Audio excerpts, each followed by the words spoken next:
Hey, just give me 5 minutes to show you something amazing. In this video, I have one mission to prove just how deadly the Ponziani opening can be. And I'll put this to test in real games across different time controls. And I'm talking about 3-minute Blitz, 2-minute bullet, and the ultra fast 1-minute bullet, or even less. But which time control truly favors the Ponziani? Well, stick around, because after this quick tutorial, we'll find out against real opponents on leeches. Let's dive in. In case you don't know, the Ponziani begins with the following set of moves in the opening stage. You play pawn to c3. Why? To simply pave the way for your queen, like a spy. And let me tell you something, in the Ponziani, our biggest goal is to control the center of the board, these 4 squares, while keeping an eye on the a4 square. In this position, black may play knight f6 or pawn to d5 right away. These are the 2 common moves that you're going to see from time to time. Sometimes they may play bishop c5, but that's not very common. The only thing you need to know about the Ponziani is this.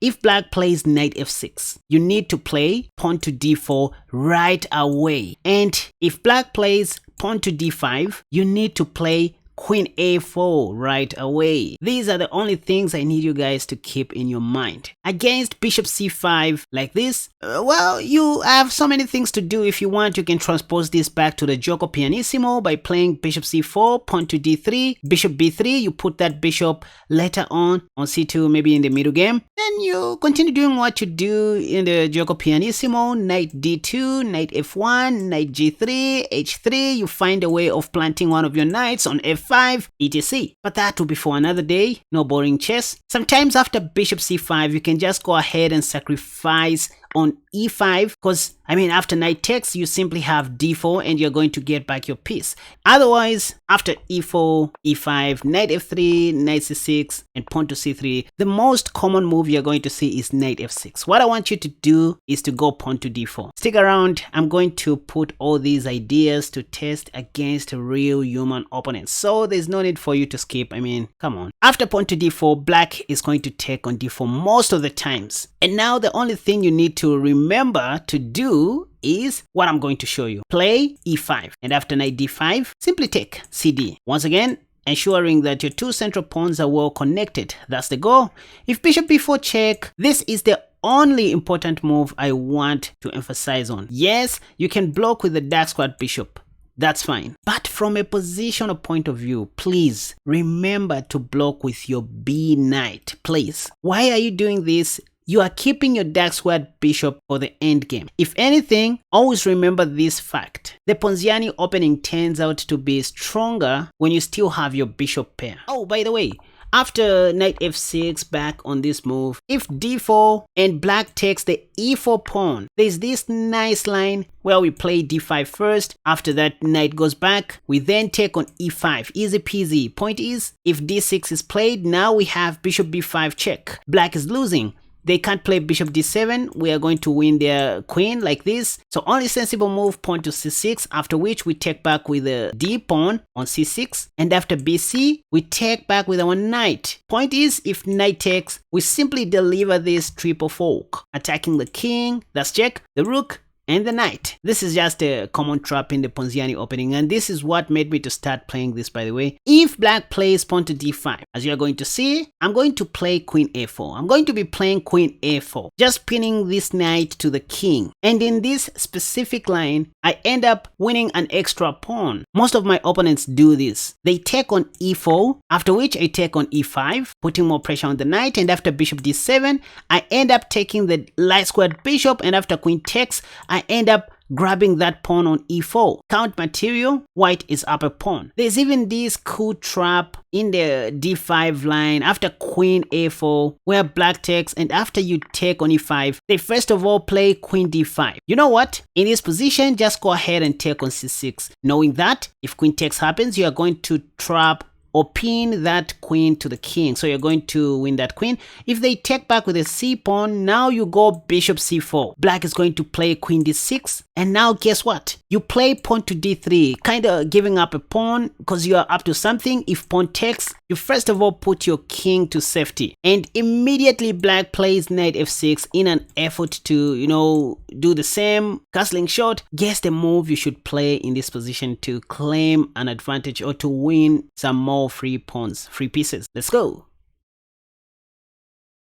Congrats if you found this move. Ladies and gentlemen, you go bishop f4 and black is dead. Say, what if they take the bishop? That's just a free piece. Nope. We have bishop takes f7 check, and on the next move we're going to win that queen for free. If black plays queen d7, well, now we can simply take back this pawn and we continue playing normal chess. Black can't take the bishop due to this check, and then we're going to win the rook. So they are going to play bishop e7, after which you play another deadly move, bishop f5. It's all about the queen, baby. You have rook d1. By the way, if queen takes, you have queen takes check and win that. Come on, I need to end right here and let action speak. And hey, don't just watch. That's not encouraging at all. To keep this channel alive, you can simply share this video, hit the like button, and subscribe if you haven't already. And if you have nothing to say, just type "Thank you, Kaspa" in the comment section down below. Lastly, if you want to go through my study PGNs, such as the one I'm using in this study, you can visit my Patreon page. The link is in the comment section down below. So let's start with a 3 minutes blitz match.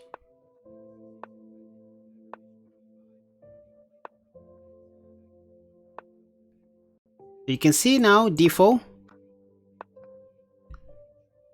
Guess I just need to take. Wait a second. There's something I saw in this position. I mean, it is possible to play pawn to f4 if I'm not mistaken. Right in this position. Can I do that? I think it is possible to do that. Just for fun. Let me just take.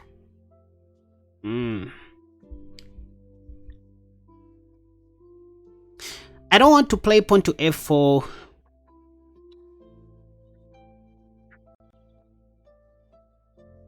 Well, let me just try. So bishop d6, not a good move, I guess, due to queen d4. Now I'm attacking the g7 pawn for free.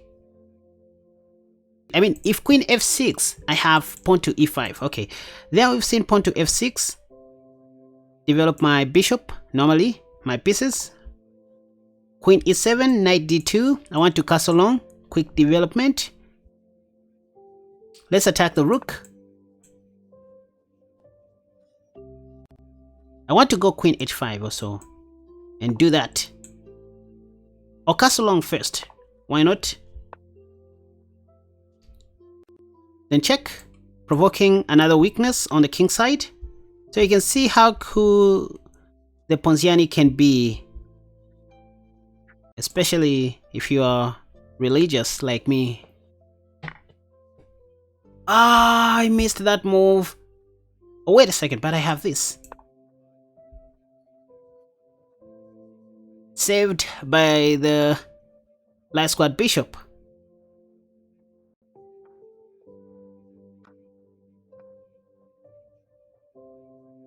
So you see, this is how deadly the Ponziani can be.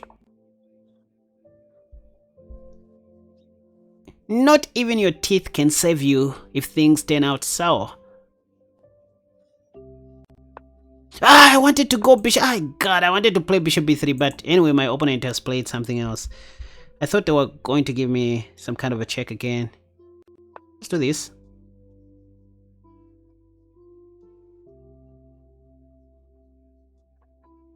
I might even trap the queen if black is not careful. But I guess that is not going to happen. Let me just exchange pieces and then... Wait a second, I have this. Can I play pawn to... Look at this, guys. Only people who solve tactics can see moves such as this one. Pap, looks like I'm just giving a free pawn, but in reality I want to win the dark squad bishop. If pawn takes, I take back with my pawn, my f pawn, and go queen h5. Okay, so you can see even my opponent has eyes. They are able to see some of these things. Let me just centralize my other rook. I don't know what else I could have done. All I know is black can't develop their kingside pieces smoothly. I'll just take that move. How about this? Point is, I just want to take. Oh, wait a second, I'm winning the rook. Pap! Oh! And then I have this. Yeah, like check. Am I checkmating black? I can't even do this. Just open up some lines. Wait a second. What is this guy doing? What is happening? Why? How did we find ourselves in this situation? Guys, I don't know what more I can do to convince you that the Ponziani opening is just an opening that you may be looking for. A very reliable opening to play even in classical tournaments. So that was a 3 minutes blitz match. Now let me try a 2 minutes bullet game. Still watching without subscribing? Come on. The more you subscribe, the more you encourage me to do more and review more stuff. Anyway. Okay, we go. This is a 2 minutes bullet match. I was expecting that my opponent was going to play knight c6, after which I was going to play my favorite Ponziani opening. But let me do something unusual in this position. Can I still allow knight takes to happen? Can I still go pawn to c3? Is there a trick I can try in this line to annoy my opponent? Let me try c3. This is not the Ponziani, but the ideas are still the same. Okay, so my idea was just to retake or to recapture on e5 if black took on e4. Of course, after knight takes, you need to play d3 first and then consider taking on e5 after the knight goes back. That's the theory there. Some kind of the reversed Stafford or reversed Petrov. Yep. So my opponent just played knight c6, turning this into the actual Ponziani. Now d4, that's what I said. Oh, I have 59 seconds and there's no increment. I did a lot of talking in the opening stage. Yep, so you need to go e5. Okay, queen e7 is somewhat new to my eyeballs. d6, and then you go bishop b5, pinning that knight to the king. I'll take back on e5 with my pawn if black takes. Don't worry about time. I'm going to outplay my opponent maybe somewhere in the middle game. Pap. Then go h3 next. Of course, if bishop takes, I'll take.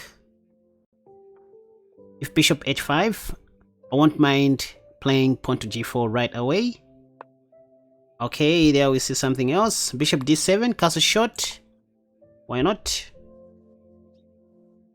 So it's all about the space advantage in the Ponziani if you think about it. Bishop g5 attacking the queen. I'll just take on d6 next to pave the way for my rook. If you think about it, I didn't expect to see f6. I can do this. It's just a simple trick. If pawn takes, I'll do that. The queen will die. So pawn takes, look at this trick. Knight takes, very simple stuff. There were so many things I could have done in that position, but I chose knight takes because black can't take the knight. Castle long, I can even do this. Now I'm winning either the rook or the queen.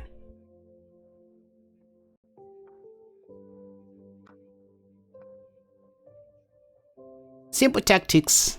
I'm playing against a 2279 rated player, and I guess I'm winning from here. If you want to have these special eyeballs, start solving a lot of chess puzzles. Yeah, so let's just take.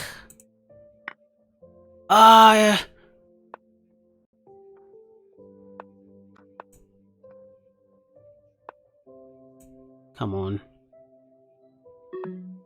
Check. Oh, that was not a safe pre-move. Yep, there's a checkmate.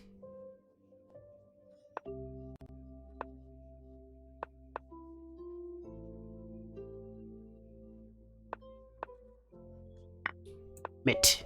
As I said, I managed to outplay my opponent in the end game. Now let me try the 1 minute bullet game. Let's see how this will work. Again, pawn to d4. e5 first before taking on d4. From here, I can even start listing out moves. I want to play h4 followed by h5. What is this?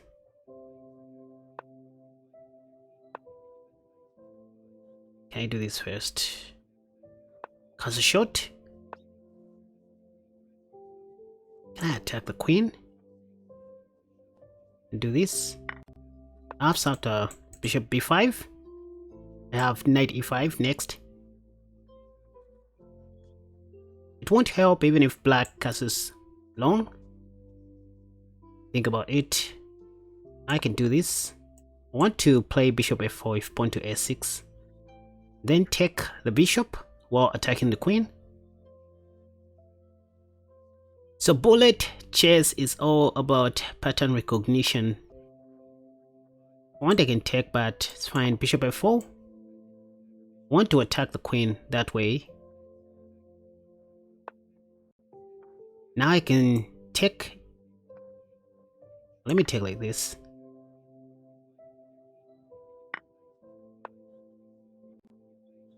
I should have taken here.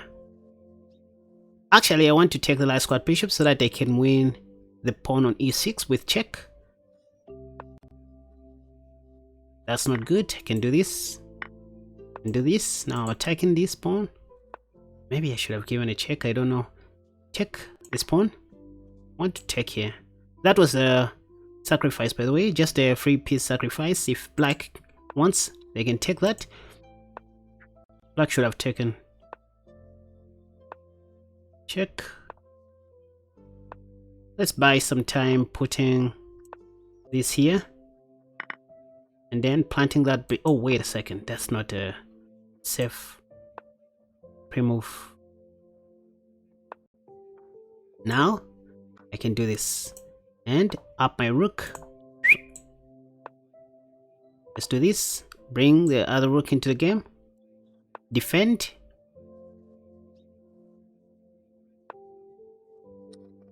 Ah, wait a second. I was going to lose my thing. My queen. Okay, let me know what you think about the Ponziani opening, and let me know which time control you like best for playing this opening. Now, go and check out 3 of my new courses on my website KaspaChess.com that I highly recommend you get right now. The newly updated Semi-Slav defense against d4, the Knight c6 Nimzowitsch defense, and the mighty e5 Paris defense, which is my best selling course till this date. Chess is a school on its own, and you will just need to show some efforts to unlock some secrets that content creators don't show on YouTube. And that's how you support this channel, by the way.